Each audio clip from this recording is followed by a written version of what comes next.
WhatsApp's free storage deadline is almost here, and here's what you need to know.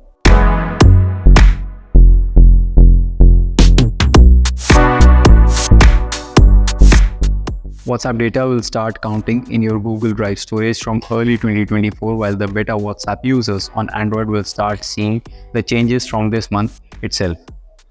We managed to get to the latest WhatsApp beta version on Android, and we noticed the message now popping up in the chat backup section of WhatsApp settings. The new pop-up says backups on WhatsApp will start using your Google Drive storage in the next few months. The message is coming on a WhatsApp beta version 2.23.26.7 on Android this week. But WhatsApp is giving people ample time to manage their chats, photos, and videos on the messaging app.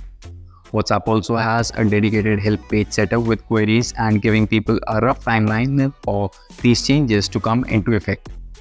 WhatsApp even has a storage review option which will tell users how much of the storage their WhatsApp data is already using.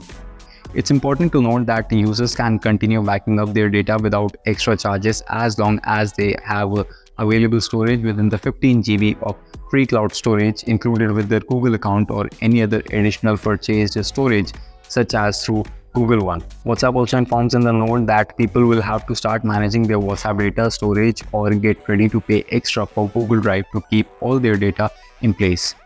Google Drive plans start from 100 GB, and if you are big on photos and videos, it might be a good idea to invest in Drive storage. Having said that, WhatsApp doesn't limit your options and suggests that in case you don't want to back up your chats to Google account, you can transfer the chats between Android devices using WhatsApp chat transfer tool. That was all in the video. If you need more information on this, do let us know in the comments below. Thanks for watching.